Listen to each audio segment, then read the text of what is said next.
Welcome to WWP Genetics. We're thrilled to have you join us for another engaging and educational video. Today I will be discussing Trump and cannabis, where he adjusts from Schedule 1 to Schedule 3. Donald Trump just made headlines again, but this time it's not about war or rallies. The former president has confirmed his administration is actively reviewing a proposal to reschedule cannabis from Schedule 1 to Schedule 3. If this goes through, it could be the biggest shift in federal drug policy in over 50 years. But what does it actually mean? Who gains? Who loses? And is this real reform or political theater? The Trump administration made early moves. In February 2017, the White House Press Secretary Sean Spicer hinted the feds could tighten enforcement, even in states where recreational cannabis was legal. But he also showed empathy for medical marijuana patients. Then came January 2018, when Trump's DOJ under Jeff Sessions rescinded the Cole memo, which had protected legal cannabis states from federal prosecution. In June 2018, Trump said he would probably support the States Act, which aimed to let states decide their own laws independently. But that support never fully materialized. Still, in 2018, he did sign the Farm Bill removing hemp from the Controlled Substance Act, opening the door for hemp industry to grow.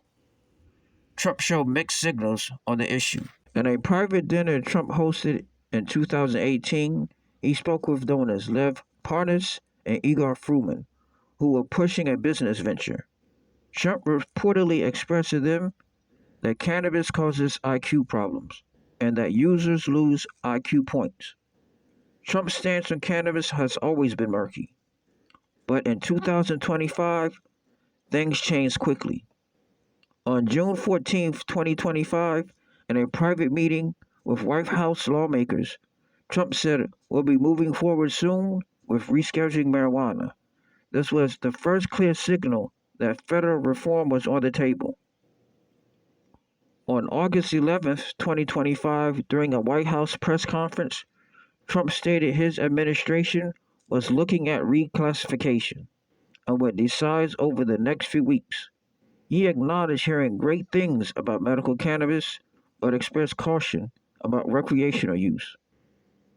On September 3, 2025, Trump confirmed in a press conference that marijuana rescheduling is under active review by his administration. Currently, cannabis is classified as a Schedule 1 drug. This is along with heroin and LSD. That means the federal government sees it as having no accepted medical use and a high potential for abuse. Schedule 3 includes drugs like ketamine, steroids, and medications with accepted medical uses and moderate abuse potential. Rescheduling doesn't legalize cannabis federally, but it does change everything from research access to tax laws. This will weaken the federal barriers for research, banking, and industry growth. If cannabis is reclassified to Schedule 3, the economic effect could be enormous. First, cannabis companies would finally be able to deduct normal business expenses. That means more profitability, more jobs, and more investment. Secondly, rescheduling could unlock billions in research funding and normalize cannabis in the eyes of mainstream investors. The current Schedule 1 status has made cannabis research nearly impossible. Moving to Schedule 3 would allow federally approved studies to flourish. That means deeper understanding of cannabis for pain, anxiety, PTSD, and even opioid addiction. It could also pave the way for FDA-approved cannabis medications and insurance coverage. Legal experts warn that rescheduling could trigger new DEA regulations, including manufacturing quotas and strict licensing for medical cannabis. Non-medical use could still be prosecuted under federal law. So rescheduling is progress, but it's not a free pass for recreational markets.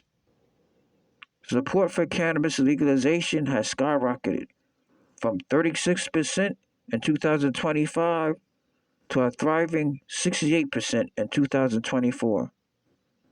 Trump's move is strategic, tapping into shifting public sentiment ahead of the 2026 elections. Critics argue it's a 50-50, avoiding full legalization while appeasing both reform advocates and conservative voters. The DEA is expected to make a final decision by late 2025 or early 2026. If cannabis is rescheduled, expect a wave of policy updates, market shifts, and legal battles. Cannabis operators should prepare for compliance changes while advocates push for full legalization.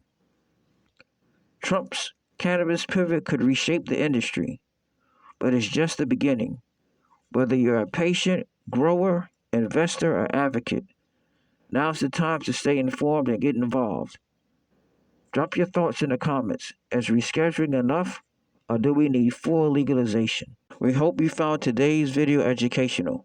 Don't forget to subscribe, like, comment, and share to stay updated on our latest content. For more exciting insight, be sure to check out our brother channel at WWP Logistics. See you in the next video.